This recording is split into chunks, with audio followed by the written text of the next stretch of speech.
अस्सलाम वालेकुम स्टूडेंट्स। आज की इस वीडियो में हम सीखने जा रहे हैं कि फंक्शंस ऑफ अकाउंटिंग क्या होते हैं, बुक कीपिंग क्या होती है और डबल एंट्री बुक कीपिंग क्या होती है। अब फंक्शंस ऑफ अकाउंटिंग में सबसे बेसिक फंक्शन होता है हमारे पास रिकॉर्डिंग। जब भी कोई ट्रांजैक्शन होता है तो उसको हम फ़ौरन राइट डाउन कर लेते हैं बुक्स ऑफ अकाउंट में। जिस बुक ऑफ अकाउंट में हम इसको राइट डाउन करते हैं उसको हम कहते हैं जर्नल। अब जर्नल भी मज़ीद और सब्सिडरी बुक्स होती हैं, मज़ीद और उससे होते हैं उसके। कुछ होता है जर्नल कैश जर्नल, कुछ होते हैं परचेज जर्नल, कुछ होते हैं सेल्स जर्नल। उसके अलावा और भी इसकी किस्में होती हैं, लेकिन उसके बारे में हम मज़ीद डिटेल में आगे जाके पढ़ते जाएंगे। अभी के लिए इतना काफ़ी है। सेकंड पॉइंट क्या है हमारे पास? सेकंड पॉइंट है क्लासिफाइंग। जो हमारे पास ट्रांजेक्शन हुआ हम उसको क्लासिफाई भी करते हैं कि भाई ये किस नेचर का था, क्रेडिट था, डेब्ट था, किस किस्म का था, ये हमारा कोई किस्म का एसेट था, लायबिलिटी थी, क्या थी ये। जिसके अंदर, जिस बुक के अंदर हम इस क्लासिफिकेशन लिखते हैं उस बुक को हम कहते हैं लेजर। तीसरा फंक्शन होता है हमारे पास समराइजिंग। समराइजिंग क्या करना होता है? हम अकाउंट को समराइज करते हैं। जो हमारे पास डेटा आया हमने उसको क्लासिफाई करा पहले, फिर क्लासिफिकेशन से हमने उसको समराइज़ करा। अब समराइज़ कैसे करेंगे? समराइज़ के लिए दो हम अलग अलग स्टेटमेंट्स बनते हैं। एक स्टेटमेंट जिसमें आप स्टेट कर रहे होते हैं कि ये प्रॉफिट में आया है कि लॉस में आया है, प्रॉफिट और लॉस अकाउंट के बारे में लिखा जा रहा होता है। दूसरा स्टेटमेंट हमारे पास है बैलेंस शीट। इससे ज़्यादा भी स्टेटमेंट हो सकते हैं डिपेंडिंग अपॉन कि आपका बिजनेस कैसा है, कौन सा है, बड़ा है, छोटा है, लेकिन ये दो तो होते ही होते हैं आपके पास। अब हमारे पास फोर्थ पॉइंट है। इसका फोर्थ पॉइंट क्या कहता है? Deals with financial transaction. अब ये सिर्फ और सिर्फ वही चीज़ रिकॉर्ड करता है जो कोई किसी का फाइनेंशियल ट्रांजैक्शन हो। कोई चीज़ अपनी इधर से उधर गई उसको नहीं रिकॉर्ड करेगा। बाकायदा अगर उनकी कोई पैसों की वैल्यू है, बाकायदा फाइनेंशियल कैरेक्टर है उसके अंदर किसी किस्म का, तो वही रिकॉर्ड किया जाएगा। अब इंटरप्रेट, जो हमारे पास रिकॉर्डेड डेटा होता है फाइनेंशियल, उसको आप इंटरप्रेट करते हैं ऐसे तरीके में कि जो मैनेजमेंट है आगे की वो उसका कोई मीनिंगफुल जजमेंट निकाल सके उसके बारे में कि भाई बिजनेस की जो फाइनेंशियल कंडीशन है, क्या वो किसी किस्म का प्रॉफिट दे रही है, क्या किसी किस्म का लॉस दे रही है, क्या हो रहा है, कौन सा बिजनेस का ऑपरेशन है जो सही जा रहा है, जिससे उनको कोई फ़ायदा है और किससे उनको नुकसान हो रहा है। ये सारी चीज़ें आगे जाके जब मैनेजमेंट को आप ये बुक दोगे तो वो उनको समझ आ सके।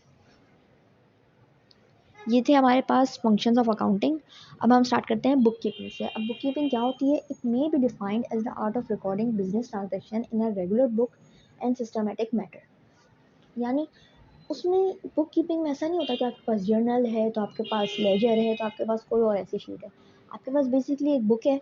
आप उसके अंदर डे टू डे का जो डेटा है, जो आपने चीज़ें बेच रहे हो, जो आप दे रहे हो, वो सब रिकॉर्ड करोगे। हाथ के हाथ वहीं लिखते चले जाते हो कि भाई ये कर्जा था या नहीं था, ये आपने किसी को दिया है या आपने किसी से लिया है। ये सारी चीज़ें आप वहीं के वहीं हाथ के हाथ रिकॉर्ड कर देते हो। इसके अंदर अलग क्लासिफिकेशन नहीं होती। अब ऑब्जेक्ट्स क्या होते हैं, इसके ऑब्जेक्टिव क्या होते हैं बुक कीपिंग के? फर्स्ट तो है कि it must provide systematic and permanent record of all business transaction. यानी परमानेंट तो होना चाहिए, जो ट्रांजैक्शन ये रिकॉर्ड कर रहा है वो सारे परमानेंट होना चाहिए ऐसी बुक में। ये नहीं कि आपने एक छोटी सी पर्चे पे लिख के छोड़ दिया वो कहीं पिक गया। कोई बाकायदा इसकी बुक कीपिंग की अलग से बुक होती है, उसके अंदर पूरा आप डेटा ऐसे लिखते चले जाओ। वो सिस्टमेटिक यानी कोई सिस्टम फॉलो कर रहा हो वो। ये नहीं कि आपने ऊपर कुछ लिखा है, लेफ्ट कुछ लिखा है, राइट कुछ लिखा है, अपनी मर्जी से बस रफ में लिखते चले जाओ। रफ नहीं, आप बाकायदा उसमें लिखोगे कि आप डेटा एंट्री कर रहे हो किसी किस्म की। सेकंड पॉइंट होता है अपना periodical results as to profit or loss should be readily and accurate ascertainable। यानी उसके अंदर आप डे टू डे पर वीक या ऐसा कुछ रिकॉर्ड हो जिसके अंदर आपने टोटल कर रहे हो कि भाई आज पूरा हमने कितनी सेल की, टोटल ये रहा, आज हमका कितना नुकसान हुआ हमारा, वो ये रहा। ये सारी चीज़ें डे टू डे होनी चाहिए या फिर वीकली या मंथली बेसिस पे। तीसरा पॉइंट क्या होता है? To enable financial data to be supply for management of the business.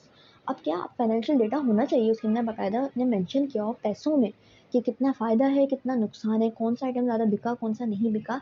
ये चीज़ें जब मैनेजमेंट को दिखेगी तो मैनेजमेंट डिसाइड कर सकती है कि भाई ये फ़ायदेमंद चीज़ कौन सी थी, कौन सी नुकसान वाली चीज़ें थी, और बिजनेस के पास कितना लॉस हो रहा है तो कितना उसमें प्रॉफिट हो रहा है। अब फोर्थ पॉइंट इसका क्या है? The entries and the narration should be clearly show the narrate and effect of each transaction and the combined result of all taken together। यानी एक साथ मिला के उनका क्या रिजल्ट बनता है ये एक एक समझ में आए मैनेजमेंट को। अब बुक कीपिंग और अकाउंटिंग में क्या फ़र्क होता है? आपने अकाउंटिंग पढ़ी कि क्या होती है, अब आपने बुक कीपिंग पढ़ी क्या होती है। अब इन दोनों में फ़र्क क्या है? अब बुक कीपिंग क्या है? वो तो डायरेक्ट रिकॉर्ड रख रही होती है। जो भी कोई परचेस है, सेल है, कुछ भी है, उसका बस रिकॉर्ड्स रखती चली जा रही है बिजनेस का। उसको किसी तरीके से क्लासीफाई या समराइज नहीं करा जा रहा। लेकिन अकाउंटिंग में ऐसा नहीं है। अकाउंटिंग में बाकायदा डेटा को देखा जा रहा है और पता लगाया जा रहा है कि बिजनेस के लिए क्या मतलब है इसका। आप जैसे टैक्स फाइल करते हो, कुछ भी फाइल करते हो, तो उसके लिए बुक कीपिंग नहीं, आप अकाउंटिंग देखते हो कि एक एक अकाउंट्स का मेजर उससे किया जाता है। अब डबल एंट्री बुक कीपिंग क्या होती है? डबल एंट्री बुक कीपिंग एक थ्योरी है बुक कीपिंग के अंदर, जिसके अंदर हम दो किस्म के ट्रांजैक्शन रखते हैं, ठीक है, दो किस्म के फोल्ड्स, जिसको आप कहते हो, एक तो आपके पास रिसीविंग एस्पेक्ट हो गया और एक आपके पास गिविंग एस्पेक्ट हो गया। जो रिसीव करता है उसको आप डेप्टर बोलते हो, आप रिकॉर्ड में DR करके लिख दोगे उसके अमाउंट के आगे कि भाई ये DR है, और जो दूसरा जो देता है उसके आगे आप क्रेडिटर लिखोगे, यानी CR ब्रैकेट्स में ऐसे करके लिख देते हो। Under this system, the account which receives the benefit is debited and the account which receives the benefit is credited. यानी जो बेनिफिट रिसीव करता है उसको आप डेबिट बोल देते हो और जो बेनिफिट देता है उसको आप क्रेडिट बोल देते हो। तो आज की इस वीडियो में हमने फंक्शंस ऑफ अकाउंटिंग सीखा, बुक कीपिंग सीखा और डबल एंट्री के बारे में सीखा।